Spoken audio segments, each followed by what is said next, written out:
everyone. Hello, this is Brian from quantlabs.net. We got Ernie Chan ready to do his presentation on factor models. Take it away, Ernie. Thanks, Brian, and thanks for inviting me back again. Oh, no problem. Yeah, let me do a quick run through introducing myself to those of you who don't know me. I used to be a person who does research in machine learning at IBM, and I went into the financial industry by joining Morgan Stanley's data mining group, which involved some trading strategy development as well.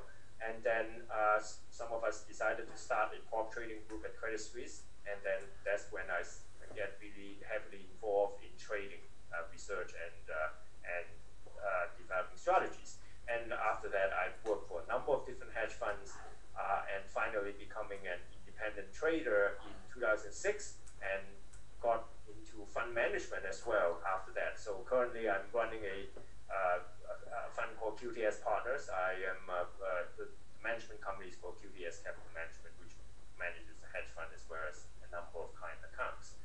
On the side, I wrote 2 books on quantitative trading. One is called Quantitative Trading: How to Build Your Own Algorithmic Trading Business, and the other is called Algorithmic Trading: Winning Strategies and Their Rationale.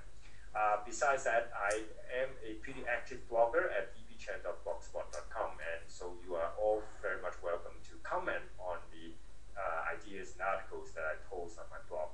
There's a pretty active community over there that debates and certain fine points of quantitative trading. Okay, let me see. Okay, so why am I talking about factor models today? Well, the reason is something that I just mentioned before I started the talk. The main reason is that in this kind of market condition, we have a very low volatility environment, which means that short-term trading models are not particularly profitable. Now, I have always been a very short-term trader, not necessarily high frequency, but intraday trader. And the reason I like that is because, first of all, you typically have a higher Sharpe ratio if your holding period is shorter. You have more trades if your holding period is shorter, therefore increasing the statistical significance of your trading, right? So if you are able to make a lot of bets, chances are that the average return of those bets will be very close to the average return in the backtest. So you have a higher statistical significance. Whereas if you are only able to make a few bets a year, it's very easy to lose them all, but that doesn't actually necessarily invalidate your trading model. So that's something I want to avoid by trading short term. But unfortunately, this kind of attitude doesn't work particularly well when the fix is permanently seems to be stuck under 20 or maybe even under 15. So in looking for models that are holding longer, in looking for models that can generate return even with low volatility, we naturally have to increase the holding period. In a sense, time scale is the inverse of volatility. If you look at the dimensional analysis, time scale is just the opposite, is the inverse of volatility. So the low volatility means that you have to increase time scale to perhaps earn the same return. And factor models is typically used if you want to hold for multiple days. Factor model is sort of the standard methodology used to do that, and that's prompted my renewed interest in factor model. Now, it is also true at the same time that you can't get away from lower Sharpe ratio when you hold longer term. Factor model is not going to suddenly rescue you from the lower Sharpe ratio due to the extended holding period, but at least it will generate sufficient return for you to sort of overcome the occasional drawdown. Now, what is exactly a factor? We talk about factor models, but what is a factor? Or the twin brother of factor is called factor loading. You can call it, in a sense, it's a conjugate of factor. It's called factor loading. Well, what are they? Well, they are simply any variable that can be used to predict returns. If you are a technical analyst, you might think that moving average is a factor. Maybe you think that RSI is a factor. if you are a fundamental analyst, you can think that any number in the financial statement of the company is a factor. Return on equity, book to market ratio, dividend yield, and so on and so forth. So any technical or fundamental indicator can be a factor. In particular, these kind of factors that I talk about here, book to market ratio and so forth, they are specific, of course, to a particular stock, right? Every stock has their own ROE, every stock has their own BM ratio, so forth. These are called cross-sectional factors. There's a name for them. They're called cross-sectional factors. But beyond cross-sectional factor, there are things called the time series factor. Time series factor are basically macroeconomic variable. They are not stock specific. The common time series factor would be things like the difference in returns of a high BM ratio portfolio minus a low BM ratio portfolio. What does that mean? That means that is the current market rewarding value stock, right? If HML, which is the return of a long value stock and short growth stock portfolio, if that is currently a positive return, that means that currently the market is rewarding growth stock, rewarding value stock at the expense of growth stock.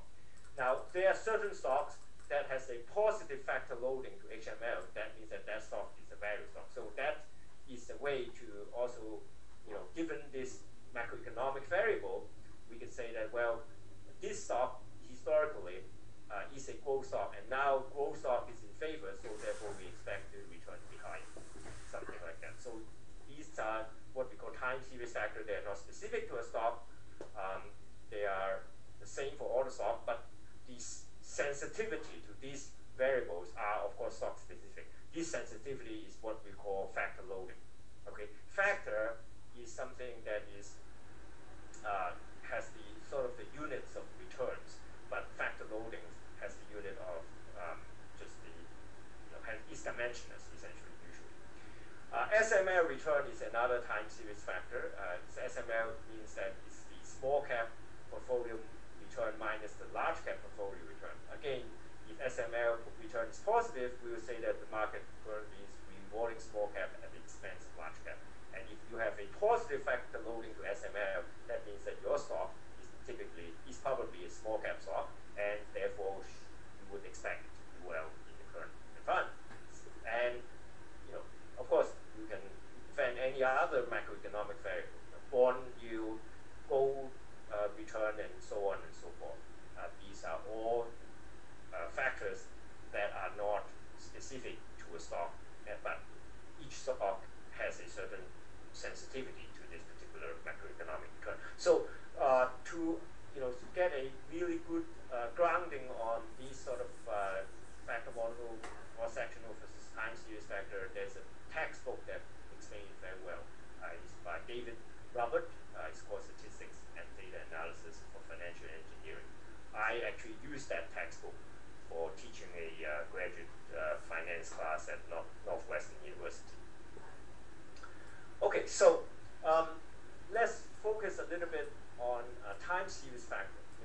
As I mentioned earlier, time series factor are those where it's independent of stock and it's typically a macroeconomic variable. So how do we compute a time series factor? Or in particular, how do we compute a factor loading of a time series factor? The time series factor itself is easy to compute, right? What is the gold return? Easy to compute. What is the bond yield? What is the HML? The difference in a value versus growth portfolio. That's obvious how to compute it. But how do we compute the factor loading of a stock with respect to these time series factor? Well, of course, we would use linear regression, but what do we do with linear regression? Well, we will look at historically at different periods. We have different value of HML or different bond yield, different gold return, and over those same period, each stock has a certain return. So you just regress for each stock. You separately make a regression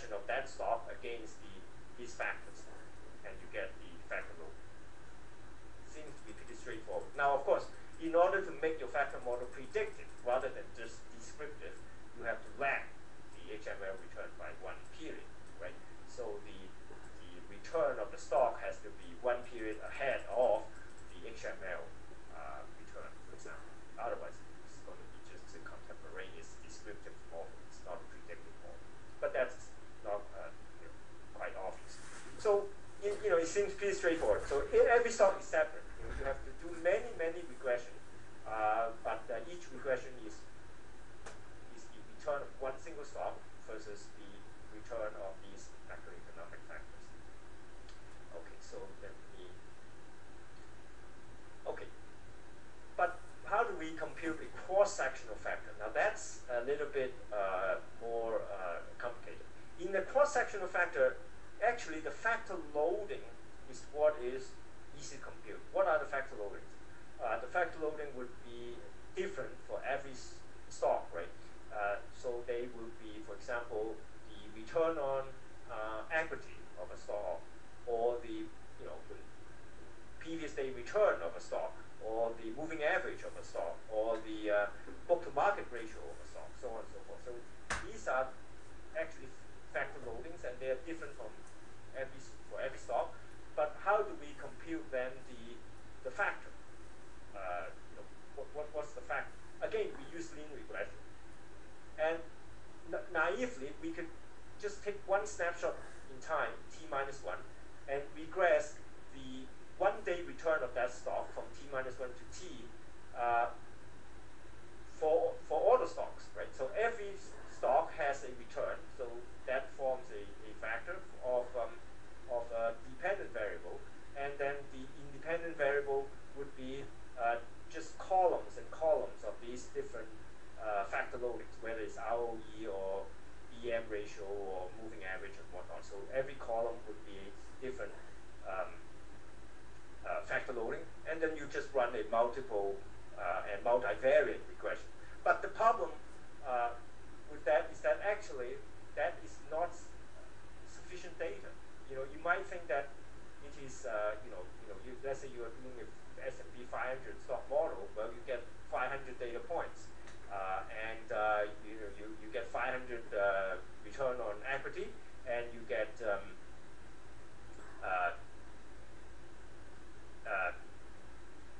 500 forward 1-day return of the stock. So that seems to be a pretty good model. But the problem is that it's still not quite sufficient, because if you run this model, you'll find that every day the factor will differ greatly, and it cannot be, realistically, it cannot fluctuate that quick. The factor should have more stability than going wildly from positive to negative return every day. So one method where people deal with this kind of unstable factor is that they would aggregate over time. So instead of just allowing the factor to fluctuate widely from stock to stock, because right now, if you are regressing the return of all the stocks against all the future return, you will get a different factor for every stock. But instead of doing that, you will aggregate them by lumping the stocks within one industry group before the regression. So you force the factor of different stocks to have the same number. Okay, so that will greatly improve the robustness of this procedure. Right? Instead of every stock has a potentially a different factor, you will get basically the same factor for many stocks within the same industry group, and that improves the robustness of the estimation of this model. And that's one way to ensure that the result is more stable. And the second way where it can be more stable is that you aggregate it, of course, over many periods of time, so that you do not allow the factors to change from one day to another. So when you force them to be the same factor every day. Okay. Ernie? Not necessarily every day, but over a period of time. Ernie? Yes. Somebody, Mr. Paul Cottrell, hey Paul, asked, how often do you update the factors? Well, essentially, it depends on the particular factor that you're talking about. So if you're using fundamental factors, these factors don't get updated until you have a new earning announcement, right? Because a lot of these factors are based on earnings or book value and so forth, which you would not get any new number unless there's a new factor. I'm sorry, until you get a new earning announcement. So for me, I would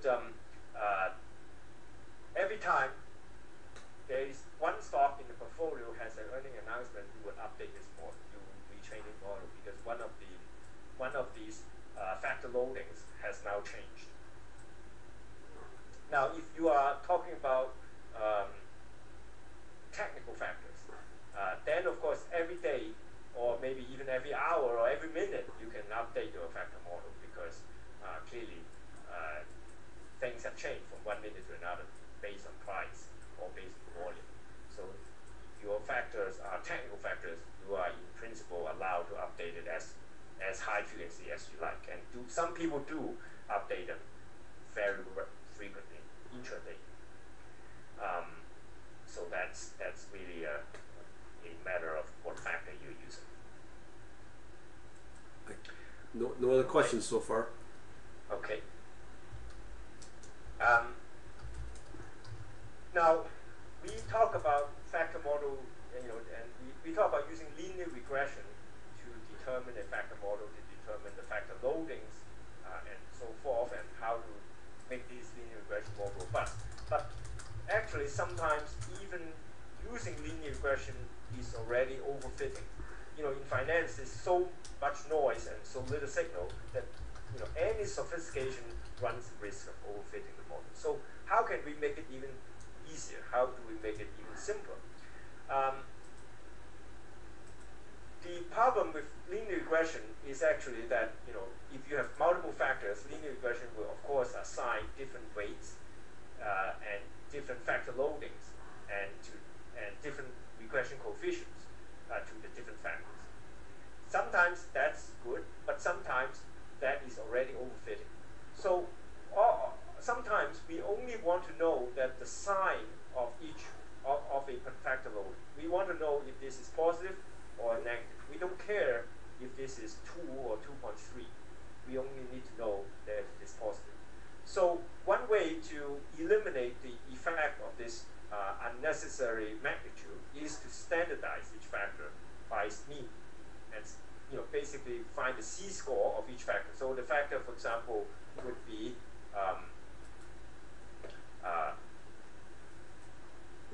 ROE. Okay, so you would find the mean ROE across all the stocks and find the standard deviation of ROE across all the stocks, and just assign a C-score for the ROE factor amongst all the stocks. And then you can add all these factors together without the linear regression coefficient. Just add their C-score together in equal weight, with equal weight. So if a factor, if you find that typically higher ROE is going to have positive return, then you would have a positive sign in front of the ROE factor, but the ROE for a particular stock would just be, you want to just find out how far away from the mean ROE of the universe it is for this particular stock, and you would assign that to the ROE factor. And then the next factor might be previous day return, and you say that, well, you have a negative relationship, it's a mean reversion is enforced, so that any stock that has a very negative return yesterday would actually have an expected return will be positive tomorrow, then this previous day return factor would have a negative sign in front of it, and a stock that has a particularly negative return yesterday would have a larger factor. But that factor would have the same weight in this total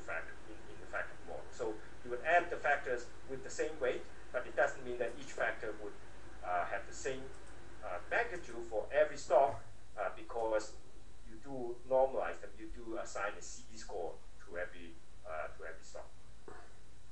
So now sometimes even this standardization, even this using Z-score on the factors while ignoring the regression coefficient, even that is unnecessary. Oftentimes we can forget about the Z-score. We just call that, well, just assign the rank. Okay, so, and we are going to add up the rank. Instead of adding up the Z-score, we'll add up the rank of the stock. So you rank the stock according to a particular factor. So let's say you have an ROE factor, and you say this stock is pretty high up in ROE. You know, let's say you have a S&P 500, and this stock maybe is has made a lot of earnings relative to its share price, and it has right up there, maybe rank 500. Well, then you just put 500 in the factor. You don't care how many multiples of the ROE this is over some other stock. You just care that this is rank 500. This is the best ROE stock in the S&P 500. So you put 500 as in place of factor.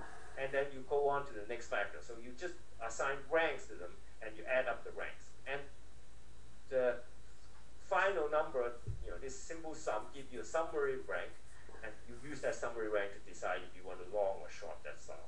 So that's another set of simplification. You don't even care about how much you are above average. You just care what the rank is. Alternatively, if you have multiple factors, instead of summing the ranks, you can do a multi-sort sort of algorithm. You first pick one factor, hopefully the most important factor, the most predictive factor. Let's say you think that the yesterday return is the most important factor for a stock. You pick that factor, you sort the stocks, and you pick the top and the bottom quantile. The top quantile is the one you want to long, and the bottom quantile, a quintile, is the one that you want to short. And then you say, okay, but I don't want to long all the top quintile. I don't want to short the entire bottom quintile.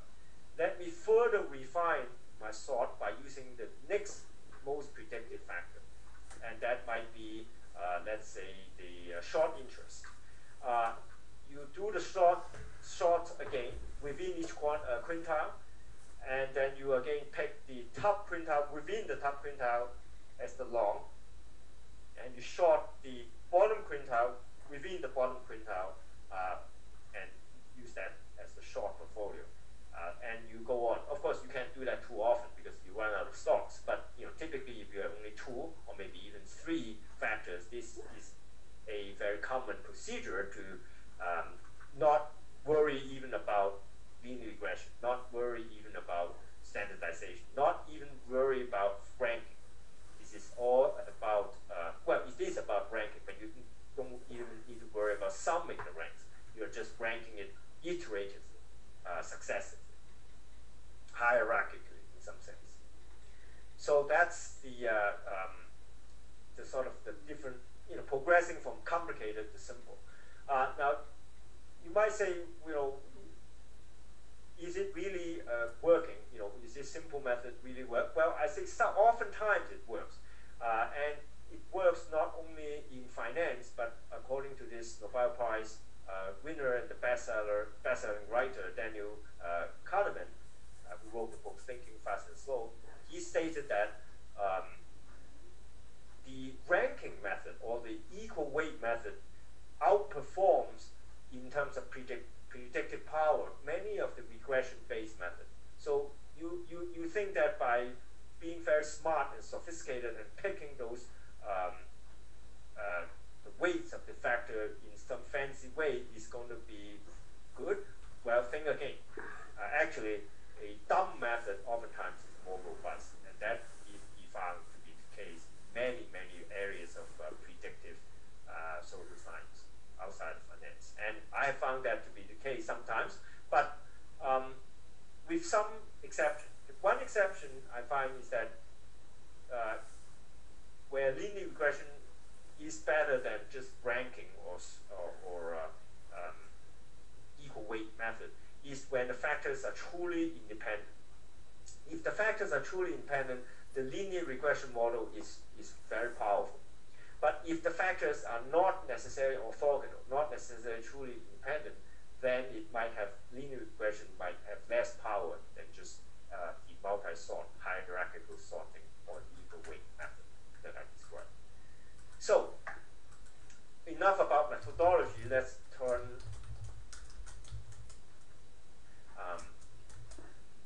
I have talked about some very generic common factor that every business school student seems to know. The HML, the ROE, the SML factor, and so forth. But what about some that are more exotic? One is what is called a VRP, the variance risk premium. This factor is basically the difference between the implied volatility and historical volatility. It turns out that if there is a high VRP, it predicts negative return. People buying more insurance. If they think that there is going to be risk going forward, they buy more insurance, and therefore the implied vol is going to be more expensive than the historical vol. So VRP can be used as a factor, and you can expect a negative factor loading for stocks. Implied skill is another factor that is also option derived, and the skill of the distribution, of course, is the third moment, right? So if you are looking at the empirical or historical skill of a returns distribution, you are looking at the third moment of the returns distribution. But the implied skill is the skill that is derived not from the empirical historical distribution, but from the option price, and specifically is the difference between the out-of-the-money call and put option price. So if the out-of-the-money call is much more expensive than the out-of-the-money put, that implies a higher skew. And a positive, in particular, a higher positive skew. A high positive skew, naturally, you intuitively predicts positive return. People are more willing to pay more to buy a out-of-money call than they are willing to buy an out-of-money put. That means that market sentiment is positive. They are expecting good things to happen to this stock, maybe before an earnings announcement. So that intuitively predicts positive return, and that has been found to be the case. Okay, now kurtosis is related to this also, that you can compute implied kurtosis. Kurtosis is the fourth moment of the return distribution, and again you can compute it historically. But again, here we are using the option price to infer the kurtosis, and this is computed as the difference between the sum of the out-of-the-money call and put option prices and the at-the-money call and put option prices. So what this is saying is that people expect that there is a sudden outburst of volatility going forward, and for some reason that predicts positive return. A high kurtosis predicts positive return. They believe the volatility will be actually positive. Now, I don't know how to give you an intuition why it should be positive. I would thought that would be negative, but empirically speaking, it so turns out that a high implied kurtosis actually predicts positive return. It has a positive factor loading. Actually, it has a positive factor. And then short interest. Okay, if some of you read the Zero Hedge blog, you would probably know about this already. They keep talking about the fact that high short interest actually predicts positive returns. The more people shorting the stock, the more likely it's going to have a positive return. And that, of course, short interest is measured as the number of shares shorted divided by the total number of shares outstanding. It's a fraction. Okay, so that is normalized across different stocks. Then finally, papers, research has shown that actually low liquidity predicts positive return. So low volume predict positive return. So all these are basically factors that researchers have found to be useful, and you can certainly mix and match them into either a multivariate factor model rank them one after another. Now, I have found that ranking them one after another does not give a particularly good return, but I have not yet tried combining them all in a regression model. So that's work to be done. So certainly you can try it yourself. Finally, there's a factor that is quite exotic. It's called the news sentiment factor, and that's something that you have to do by automatically analyzing news feed. So whenever there's a news come out, you see if it has any relevance to a particular stock, and if it does, assign a sentiment score, which indicate what's the likely impact of this news story to the stock. And if you aggregate the sentiment score over a fixed period for the particular stock, that aggregated sentiment score is found to be predictive of future returns. For details, you can read the vendor, this famous vendor of sentiment scores, Ravenpack. You will see a lot of research backing up their claim that sentiment from news is predictive of future return. Of course, that's not something that retail trader is easy, or even a small fund can afford, because they do not give it out for free, the sentiment score. But of course, you can perhaps derive your own algorithm to assign the sentiment score to the news stories.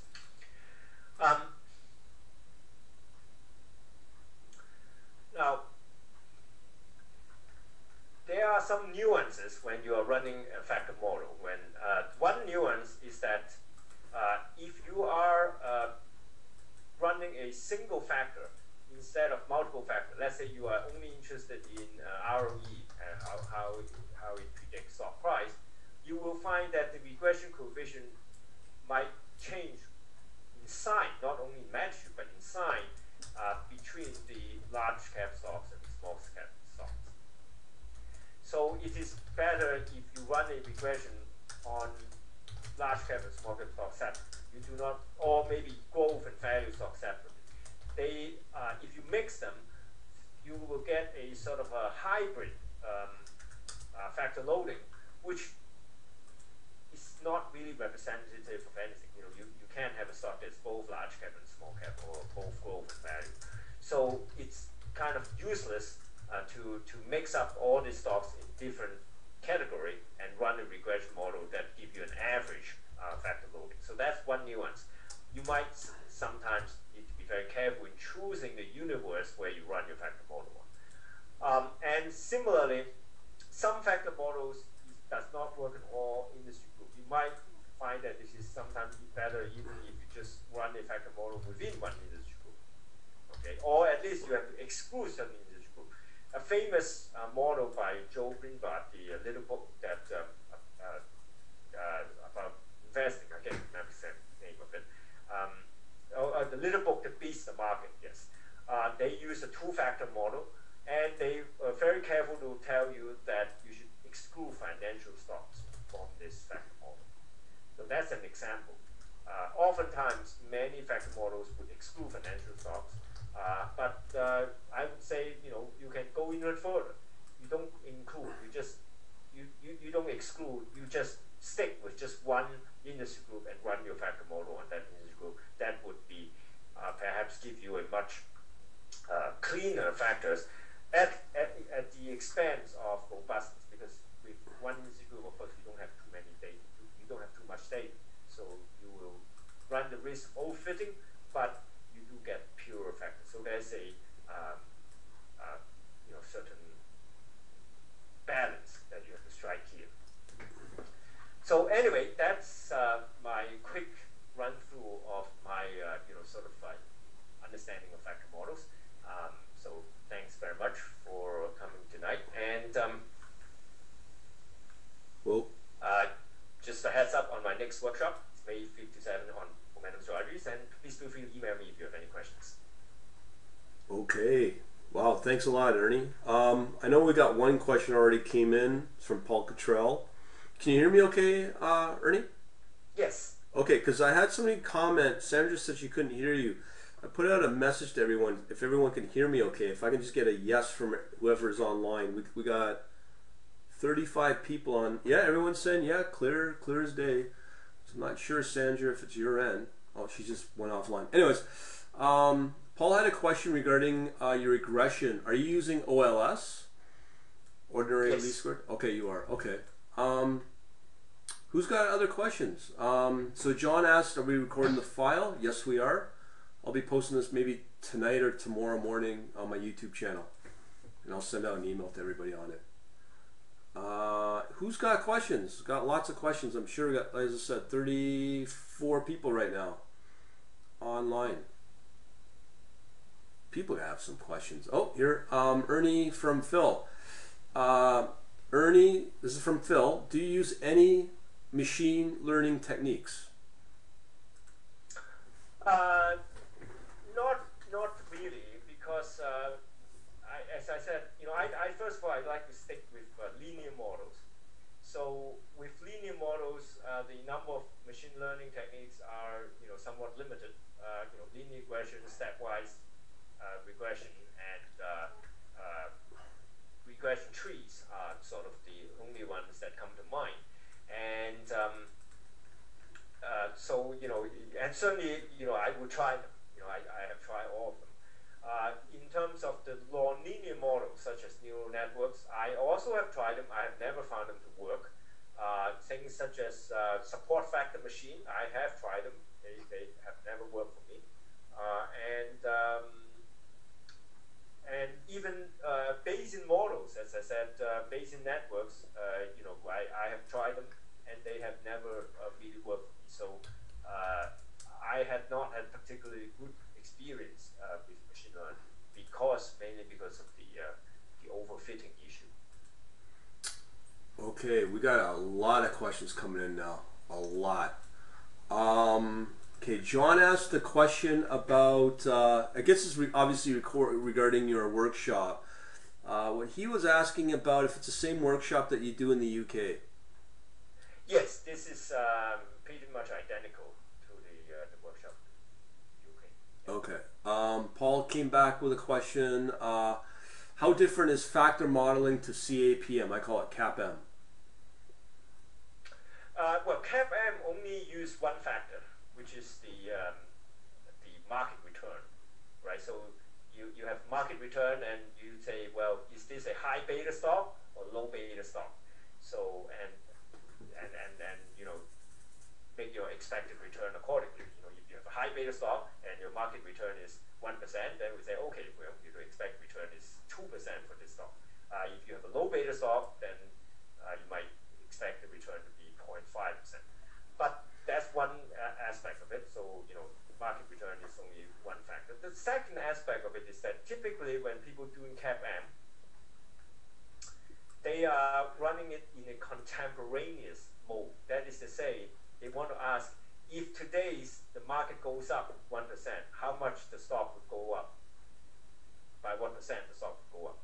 But that is not a predicted model, right? If you already know today's market return is 1%, it's too late to use that information. You have to ask the question: if today's the market return go up 1%, what is the chance that this stock will go up 2% tomorrow? Once you have this lag relationship, it's no longer a traditional CAPM model.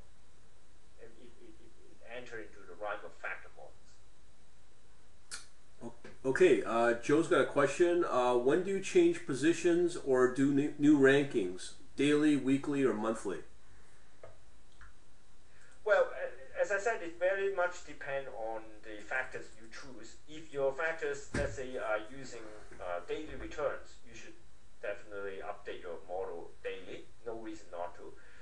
Computer time is cheap.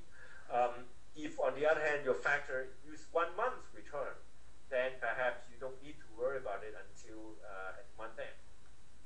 Or if your factor model is based on earnings, then you can update it every time a stock in your model has a new earning release. Right. So it depends on how often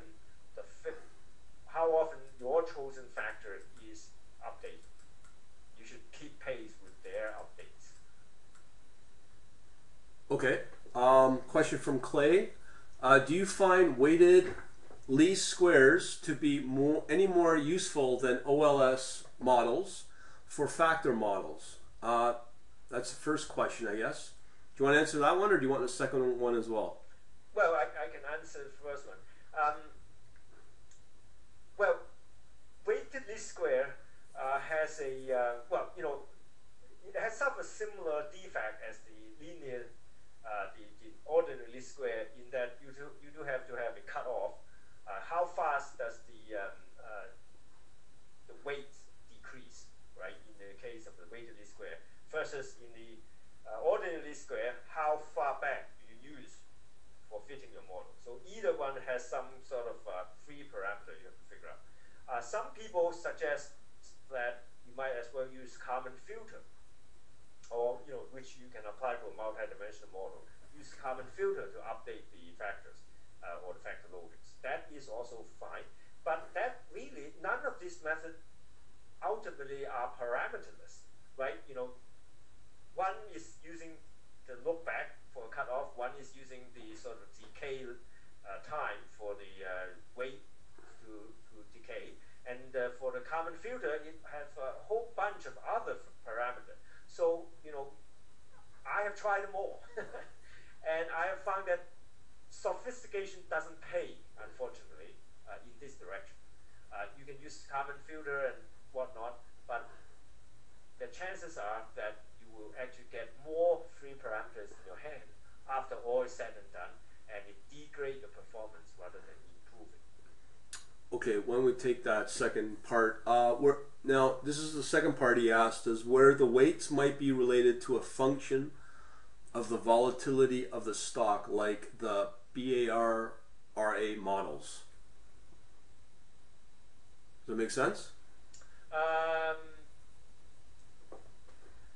Let me see. The weights are related to the volatility.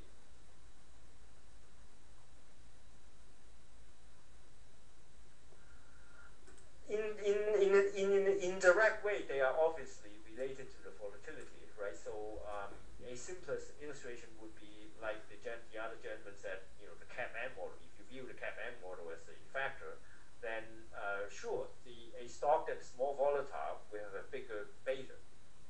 So in that sense, it's certainly indirectly related to volatility. A stock that is, for example, a small cap stock, you might think is going to be more volatile, and therefore the factor loading to the SML factor will be bigger.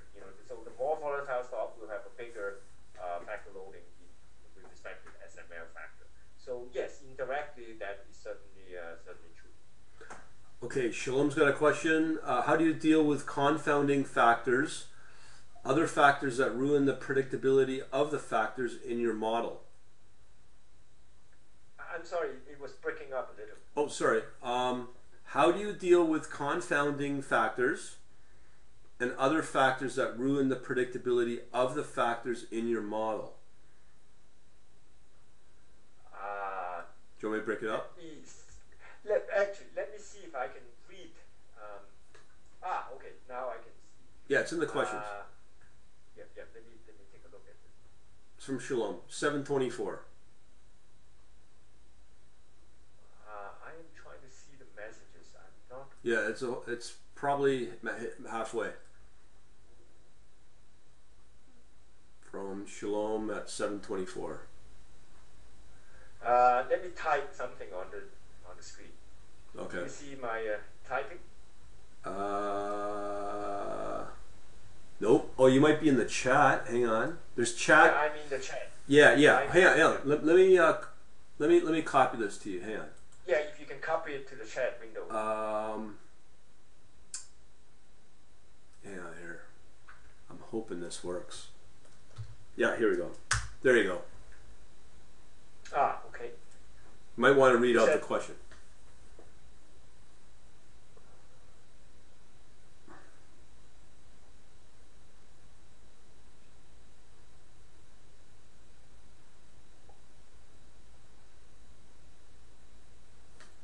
You got that question? Let's see. I am on your your forum, Okay. right? And where do I see the, when you copy something to the chat screen, I see a link. Yeah. And the link, okay, actually now I can hear you much better. Oh, you know what? No, that's the wrong question, my man. Sorry. There's something went on. That's wrong. Sorry. Ignore it. Actually now I can hear you much better, so if you could just repeat that question, I can. Okay, I just put the question in the chat box, but here we go. Now it goes. Yeah, sorry about How do you determine how to set your Cali fraction? Right? That's the question. Yeah. Is it based on your model's behavior? Well, yes. The Cali allocation is based on this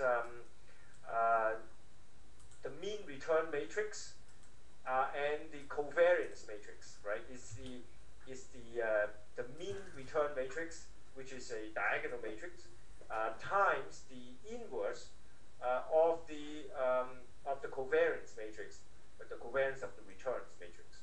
So that's basically means that whatever allocation is depend on the return of that particular strategy, and it depends on the variance of returns of that strategy, and also how that strategy correlate with other strategy returns. So if you have two strategies that are highly correlated in their return, you would treat them pretty much as one strategy. So you would only allocate half the capital to each one.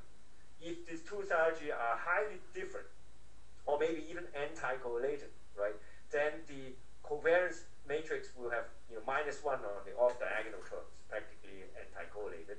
That would be very beneficial, because that means that the leverage on each strategy can be very high, because even though their individual leverage is very high, the overall volatility of the portfolio of strategy will be low, because the two strategies are anti-correlated. So that makes sense.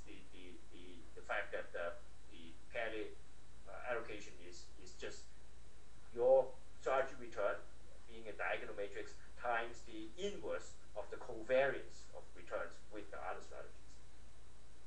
Okay, I put in another question from the same person in the chat box. That was how do you deal with confounding factors? So it's in the chat box right there. Okay. And the other part is other. Well, go ahead.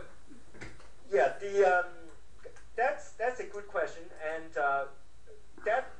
the way you deal with it is the same as you deal with any sort of linear regression model, right? In any linear regression model, you want to test whether certain independent variables are significant. And in fact, you want to test if some of these independent variables are collinear with the existing variable. So if you add an extra variable to a existing linear regression model, and it doesn't add any new information, it's collinear with the existing variable, then it's useless. Not only useless, it will create a very bad model. It will give you a very bad fit. So you deal with it using the standard techniques of OLS, and amongst them you can use, for example, stepwise linear regression. You can use the BIC and the AIC criteria to determine if a particular independent variable is significant, is worth adding. So that's the way we deal with it. Okay, I got a question from Scott. How important is factor independence, and how often do you apply methods to prove factor independence? Well, there's no sort of general feeling about whether the how often the factors are independent. It's really very much depend on what factors you pick. Let me mute this. Okay. But in terms of determining the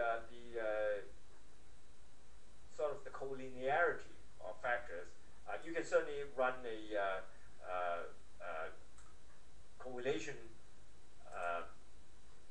run through a correlation test of the these two factors to see if they have high degree of correlation. If so, you might not want to include both of them. But as I said, you can also do it by so-called stepwise linear regression. You pick one factor that is more predictive, and then add one at a time and test it against each of the other existing factors to see if there's collinearity issue and whether it actually adds significance to the factor model. So you start with the most parsimonious model and then add one at a time until you find there's no incremental gain in the significance of the model. Okay, Phil's come back with a question. Do you make any allowances for let me start again. Do you make any allowances for non-linearities in terms of custom indicators? Does that make sense? Non-linearity in the custom indicator. Well,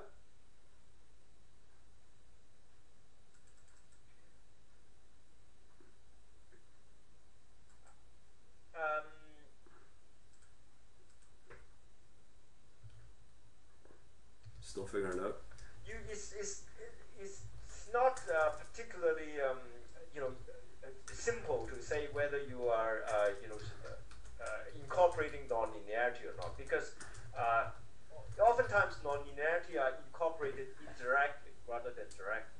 I do not like to have an explicitly non-linear model for all the reasons I mentioned before, because of the typically non-linear model has a much more likely to be overfitted than the linear model. And there are such a big variety of nonlinear models. Just the fact that you pick one particular nonlinear model as opposed to another one is already an act of overfitting in my mind. So, whereas linear model that's pretty much unique, nonlinear model has so great variety that picking one of them is already, sort of overfitting to a variable. But on the other hand, the factor itself can be highly nonlinear, right? So, for example, the implied kurtosis, that's not a particularly linear factor. That's that's capturing the fourth moment of the distribution. So I don't see how, whether one can say that it's linear. It's certainly not linear to the volatility. It's not linear to the return. So I would venture to say that's not a linear factor. And certainly, when people are, using volatility as a factor, well, volatility itself you can view as a non-linear factor because, what is linear? Linear is, let's say, linear to the return. Well, volatility is not a linear function of return. So you can view that as a non-linear factor. So yes, by all means, I would say that if you can find non-linear factors that capture certain characteristics of the solved return very well, you should use them. But you should not combine these nonlinear factors into using a nonlinear model. You should still combine them using a linear model, in my view. Okay, we got a question from Barry. It's a technical question. I'm sure you can answer pretty fast. Seems easy enough to do this in Excel. Do you recommend something else like MATLAB for factor modeling? Well, I don't like Excel because it seems easy to use, but it's actually a great opportunity to introduce bugs, and it's very hard to debug. Certainly, I recommend MATLAB because I am a MATLAB user, but I'm also familiar with R, so you can use R. But I would, if you are able to spare $150 for a home license for MATLAB, I highly recommend it over R because it is much more user-friendly.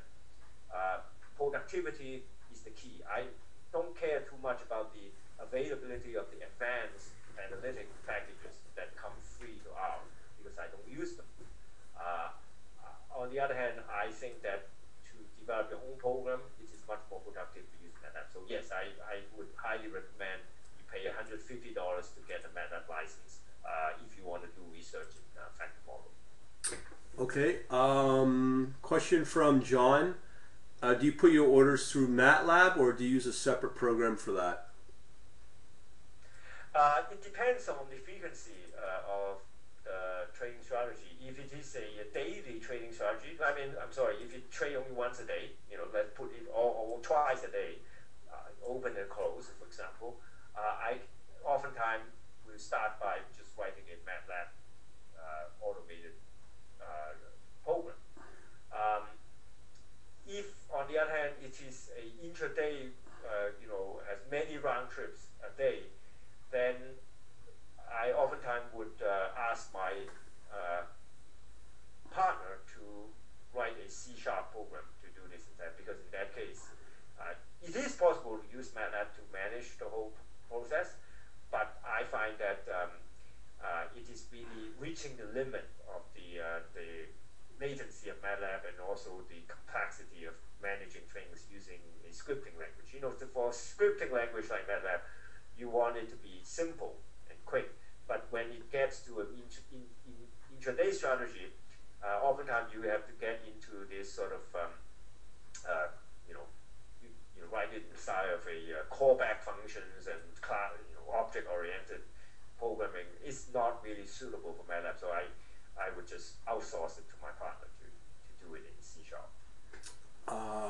We have a question of how are the factors chosen for stocks? Are they similar to industry metrics for that stock? That's from I'll forget the pronunciation. But did you get that question, Ernie?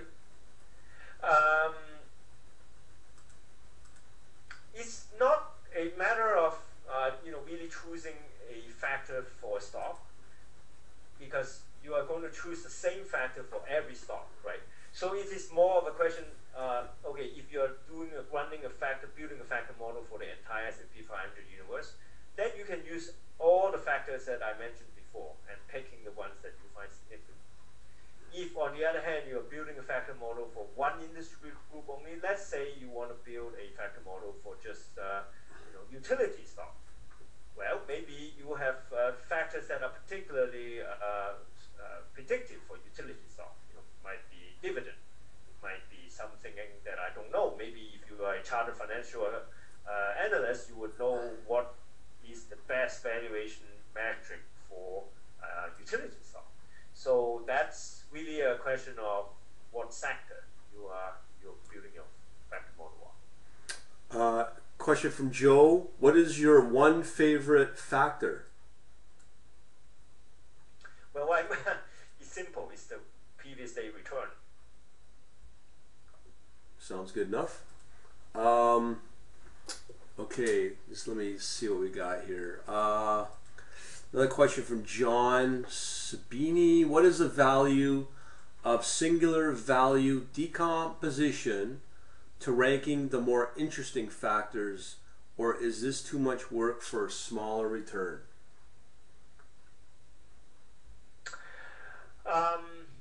Well, to be quite honest, I have never had much of an intuitive understanding of singular value decomposition. So I can't really say that whether it's useful or not useful for this particular problem, because I have never used it myself. I have not read too much that suggests to me that I have to try this technique, otherwise I'd be missing out a lot. Question from John P. Ernie, this is a request I have for you. Can you put your information on your course again? Okay. So yeah, put it in the chat. And also, where do people follow you for your other announcements on all your workshops? Because it seems we've got maybe one or two people interested. Yeah, I mean, actually, if you go to epchat.com, you should see my page on workshops, so you can see my latest announcement. Yeah. Just go to epchat.com. Yeah, I see that in the chat. Next question. What are your performance thresholds for turning on or off a specific strategy?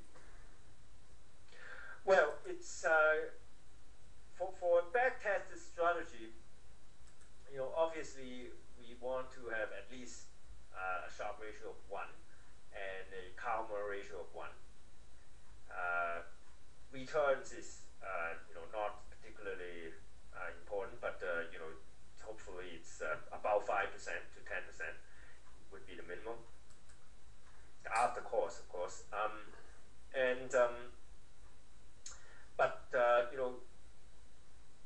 But we also bear in mind that the rule of thumb is that the backtest performance is usually half when it translates into live trading. So even though I desire a live trading strategy to have a Sharpe ratio of 1 and a return of at least 5%, typically you would not trade the strategy unless it has more than that in the backtest, maybe 1.5 or 2 as a Sharpe ratio. Now, in terms of live trading, if your strategy, whether I choose when to stop trading the strategy is more relevant a question, perhaps, and that's when I have a drawdown that exceeded what I've seen in backtest by maybe a factor of 2, then I would stop. But the moment it starts to have drawdown, I would decrease allocation to it. So it's not a binary process. I don't run it at 100% leverage and then suddenly 0. I would say 100 and then maybe 90, 80, 70. So by the time I turn off a model, probably it's not having a lot of capital allocated to it already. We've got some programming language questions for you from John. He asks, how about Python? And he followed up with, there must be a reason why you do not use Python, and what are the reasons? Well, actually, Python is a pretty hot language in the trading world these days, and I view it as more useful than R. I don't program in it, but that doesn't mean that it's not good. I can't be good at everything. So the one reason that I think I look kindly on Python is that it can be made into a array processing language if you download certain packages like SciPy. And furthermore, I understand that you can use the Microsoft Visual Studio to debug Python. And because of that, the development environment is polished and professional, unlike R. So I'm all for Python. It's just that I have not found the reason to abandon MATLAB because I believe that anybody can afford $150. So why not go for the best? Question from Joe, another programming question. Why do you use C# instead of C++ if C++ is faster? Well, we don't really do high frequency trading, so the difference in 1 millisecond between C# and C++ is not particularly useful to me. And my partner, who is the software expert, who handle these sort of issues, he finds that using C# is much more productive than programming in C++. And oftentimes, it is not the 1 millisecond difference that matters to it. It is whether you can deploy the model without bugs this week or 3 months from now. Beautiful. Another question is, just stick with the programming for now. Is R have full features to do all the things which factor, model, and practice needed? That's from Kamal. Yes, R has, I would say, even more a bigger set of sophisticated packages that you can download than MATLAB. After all, MATLAB, most of the packages are developed by the company itself, so by necessity it can't be that big of a universe. But for R, any old Joe can write the package, and there are so many of professors out there, and graduate students and engineers out there that are willing to put out their labor of love out there for free. So there are endless amount of sophisticated statistical packages available for R.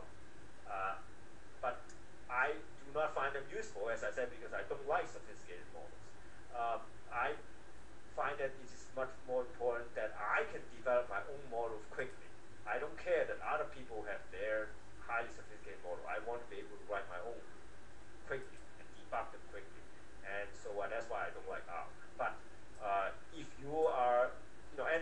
say that I'm not arrogant enough to think that my way is better than your way. It's just happened in my way. You can, if you think that you can make a better model by leveraging other people's sophisticated model, statistical model, by all means you should use R. But just be aware that it won't be as productive programming your own code in R vis-a-vis MATLAB. Yeah, I can definitely back you on that one. Question from Alex: are you using interactive brokers? Which asset classes and brokers, retail, institutional, can you recommend? Yes, I do use IB exclusively at this moment, actually, for all my asset class, Forex, futures, and stocks.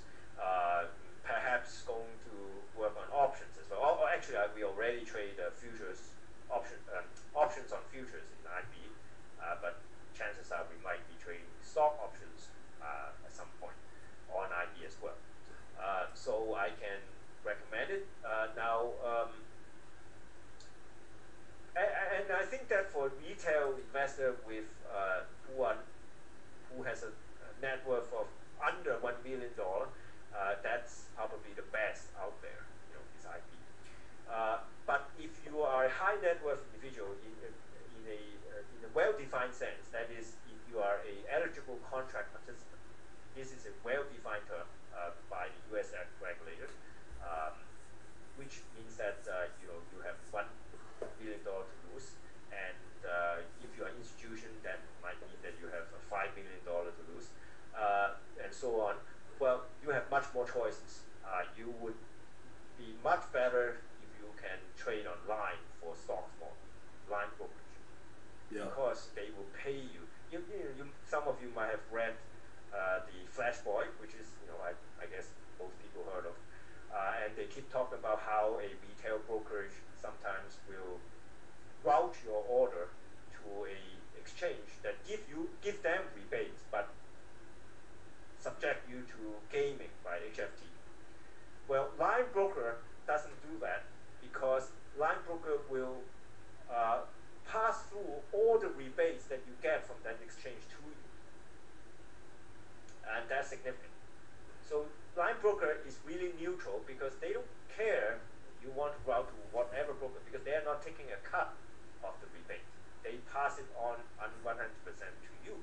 You can decide which exchange you want to route your orders. But to sign up with line broker, you have to be basically have $1 million in the account.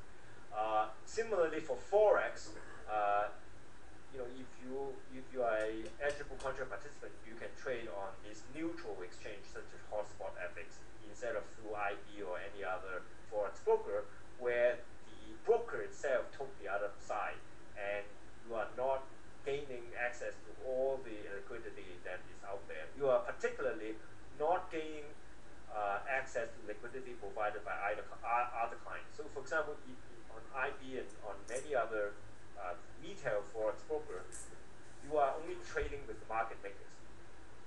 You cannot trade. If Brian and I are both trading on IB, I would not be trading with Brian. I would have no chance to interact with Brian's order. Both of us can put out a limit order out there, and they will never interact with each other in Forex market. On the other hand, if you are an eligible contract participant, if you go on to Hotspot FX, Brian and I both on there, we can trade with each other. We don't care about what other market makers are doing their thing. If Brian is selling and I'm buying, let's shake hands and transact. You can't do that on most Forex broker, unfortunately. I'm just trying to think of some questions here to keep them. Okay, I sent in the chat box, or just what I'm going to put now, came from Clay. It's a pretty lengthy question. I see the same one that you posted before. Oh, did you? You said, how do you deal with confounding factors? Okay, and sorry about that. Here it is. Just give me a second. How about there? Yeah, there it's in there. Okay. Let's see here. You say, from your own experience with factor models, do you find multiple legs of certain factors to be useful? Yes. Yes, I think that you might find that multiple legs independent. They are not, maybe not necessarily orthogonal, but they are not exactly collinear. So, yeah, I mean, in particular, if you are talking about very different in time frame, 1 day versus 1 week, they carry quite independent information. I'm just following up 2 more questions he had from Clay. There you go. Well, like I said, it's not rocket science here. We start with 1 day, and then let's say we go to 3 days, 5 days. I don't have any, particularly insightful take on what particular time frame is great, but I would choose things that most people would, pick off their top of the head. 1 day, 3 day, 1 week, 1 month, so forth. We had a couple of questions here. One from John.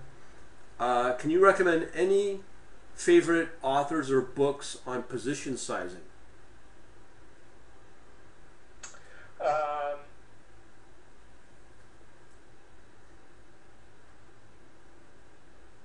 That's a tough one.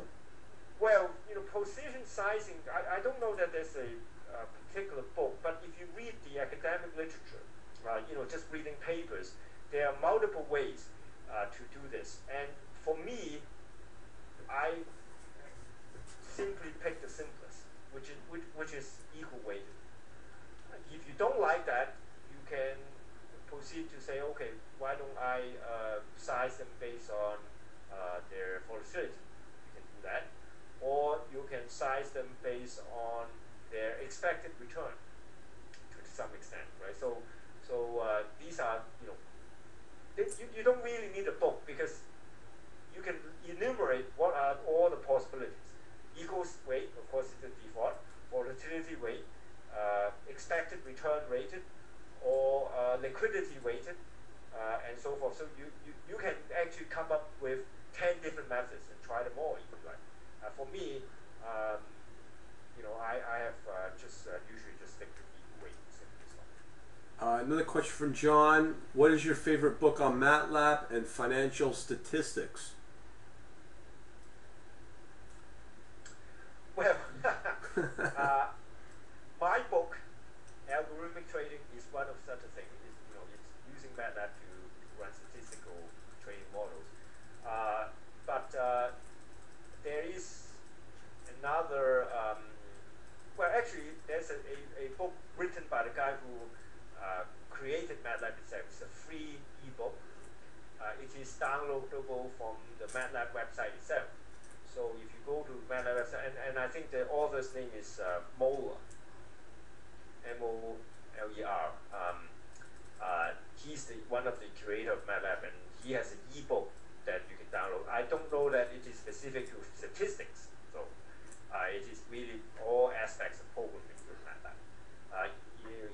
Focusing, I have never read a pure statistics book that are written in MATLAB. I have read this book that I referenced earlier, by David Robert, on statistical financial time series analysis and statistics. But that book is written with R as the language, which is okay. I don't see that as a problem, because you can run it in R, and then if you translate it to MATLAB, the two languages are quite similar, R and MATLAB. So I have, for example, in my effort in learning R recently, and in order to be able to teach this course in R, I have translated all my examples in my book to R.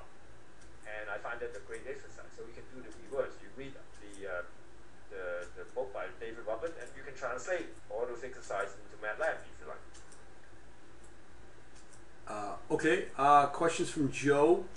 How many factors do you use in multi-factor models? Well, I think that I typically don't like to use too many factors. So I would say, as a rule of thumb, perhaps 3 factors is what typically is used. It's not not necessarily the case that the more the merrier. And you should stick with parsimonious model, and you can use stepwise linear regression to tell yourself when to stop adding factors. Okay, another question from Joe. How many positions do you hold in your factor models? It sounds like it could be a few hundred if you long and short the bottom and top quintiles.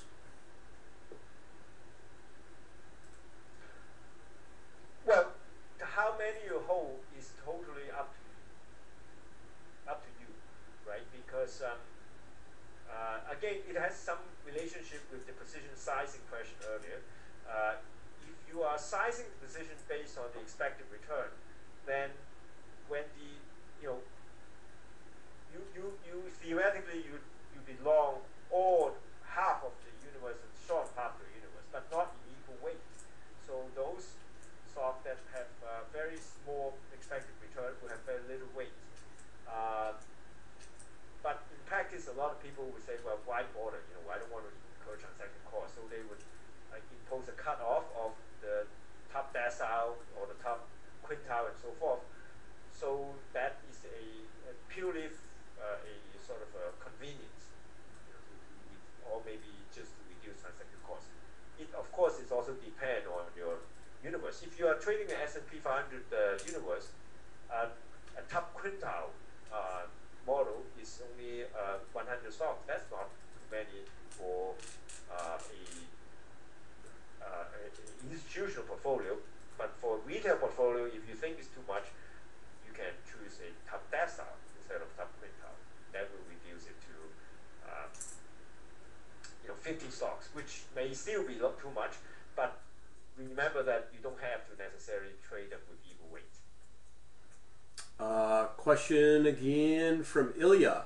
Are you using data mining techniques? No, that's the same answer as I gave to the machine learning question. And for the same reason, I dislike models that I cannot understand the fundamental economics of choosing a stock or a future. All right. Question from John. You mentioned the code that you translated from MATLAB to R. He asks, will it be available to the public? At some point, yes. I'm looking into writing a revision, a new addition to my first book. At that time, it will be available to the existing readers of my first book as well as the new readers. Okay, John followed up with, for factor ideas, are there any websites or books you can recommend? Sorry, the question is about factor... Factor ideas, factor modeling ideas. Oh, factor models. Yeah. Okay. Well, the book I recommend by David Robert is very comprehensive, and it has a very long and excellent chapter on factor models. And then one of the reasons I've become excited by factor model is because of that chapter, actually. It's really clarified a lot of questions. So I highly recommend that book. Other book that is relevant is a book by the founder of Barra. And let me take a look. Hold on a second. No problem. Can you still hear me, Ernie?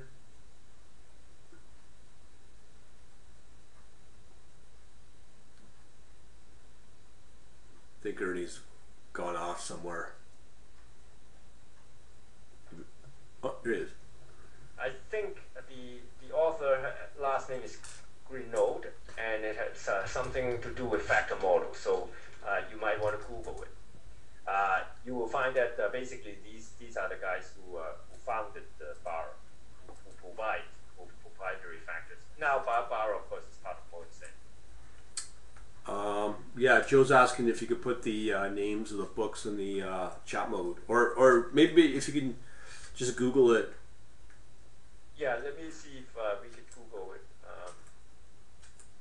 Factor book.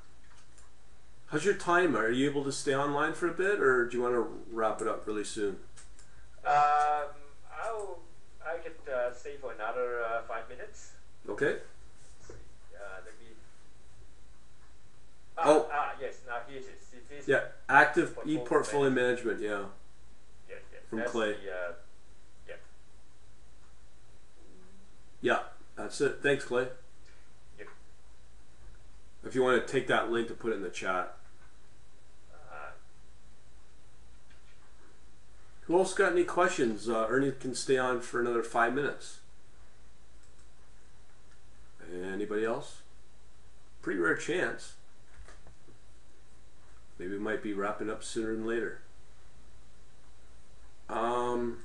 Alex, yes, Alex, we asked your questions earlier. Repeat them if you like. Paul came back with, have you factored in LIBOR in any of your models and any success? No, I have not tried that myself. I'm just still waiting for any questions from Alex. Okay, Clay came back with super interesting and informative talk, Ernie, and thanks for Brian for setting up. Useful little pointers. Thanks again, early, great talks. Thanks, man. Thank you. Joe asks, do you have any low frequency earning data? I don't know what that means, Joe. Or if can you does that make sense to you, Ernie? Well, earnings data are freely okay. There are two sites that has a lot of these kind of free data. One is Quando.com. Yeah. I understand that they have a Python API that can extract any sort of fundamental data from Quando automatically. I've seen an R1 as well. Yep. Yep. So that's the best bet. Of course, Yahoo Finance also has earnings data, but you have to be able to do web scraping to scrape those data off. But Quando, you can use the API to extract the data. So I think it's more convenient. One word of caution: the data from Quando are not of the highest quality in whether it's fundamental data or pricing data. Use it with caution. It's anything free, of course, comes with no warranty, as you probably guessed. But in this particular case, I have seen in my own experience that the data have quite a bit of a problem. Okay, so we have a couple of questions here. I guess these two will probably take up everything else. Alex came back with this question: what are you using for visualization? I'm assuming MATLAB, right? Yeah, I basically use MATLAB's plotting tools. I don't do many too sophisticated visualization. I'm not particularly a visual guy. Yes, that's probably sums it up. And Joe's got a question: do you use low frequency factors such as ROE, which is not updated frequently? Well, I've tested these models, as you can find out from my blog, which I talk about this model in the last few months. I've tested it, and I could never get as high a return as some of these paper claim, so I am not necessarily too enthusiastic about them.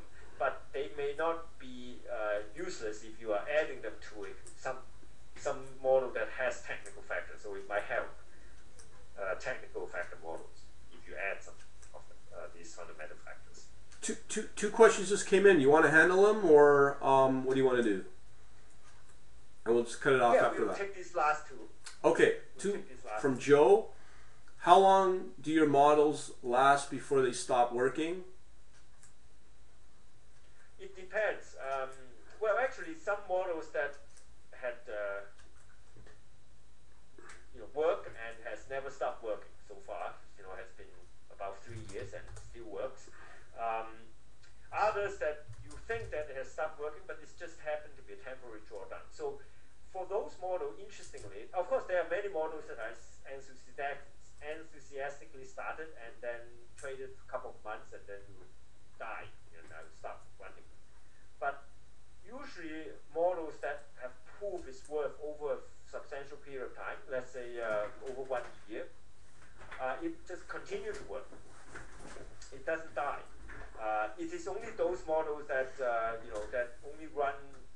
for a short period of time and then die. Those are one that dies.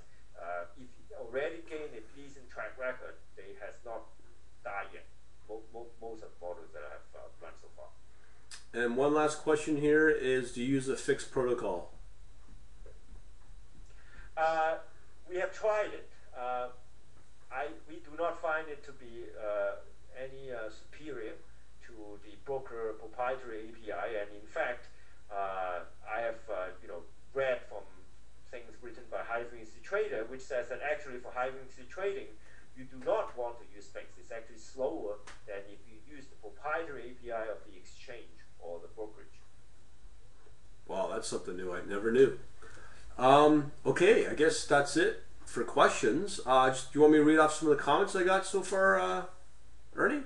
Just a couple. Okay, Paul Cottrell. Where are you?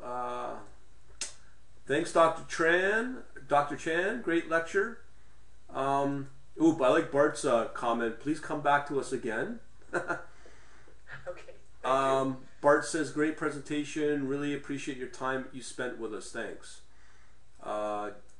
That's the comments I got so far. Great. Thank you, everybody, for coming. And Clay said something good too.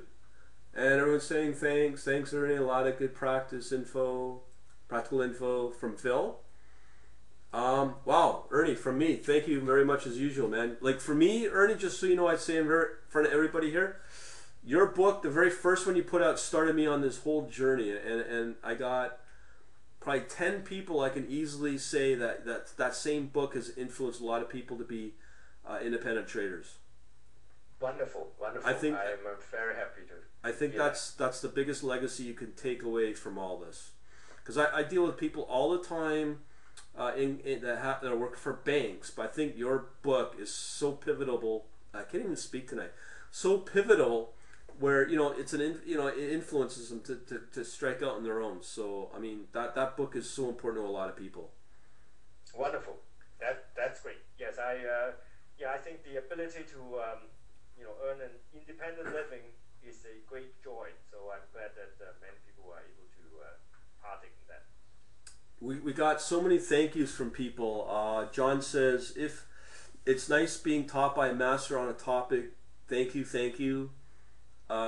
We come anytime you come to us, Ernie. Oh man, it's just quite a few. Thank you very much from Shalom. Great webinar from Thomas. Yeah, lots of stuff, man. I got to say thanks for people for being part of my community. It's a big deal. And thanks to you, Ernie, that you've helped me out so many times. I don't know where to end on it. Oh, no problem at all. I am very happy to be here. It's great to get these interesting questions. It's really benefit my own thinking as well. So yeah, I think it's a two-way street. Yeah. Wherever I can help you, I'll definitely try to help you out, and vice versa, and so on and so forth. I think it's a great collaboration from my end. Okay. All right, man. Let's give it a wrap up. I think a lot of people have said thank you. I don't know what to say. Thank you very much for everybody coming out. This was probably our biggest webinar so far. I think we reached up to about 35 people. I think Paul had another one that got up to those high numbers as well. It's pretty good. So thanks again, Ernie. Great presentation. Every time I do these, I learn a lot, especially from yourself. Oh, glad to hear that. And hope all of you guys have a good evening. Yeah, okay. Thanks again for everybody coming out. I'm going to end it right now. And thanks again, Ernie, for all your work and time for putting this presentation together. Thanks. Take care. We'll definitely have you aboard sooner than later. Wonderful. All right, and we'll say goodnight to everybody. Thanks again. I'll have this recorded, put up on the YouTube channel. That's okay, right, Ernie? Yeah, sure. Okay, man. Thanks again, and we'll talk to you guys soon or later. Have a good night. Bye. All right. See you, Ernie. See you. Bye.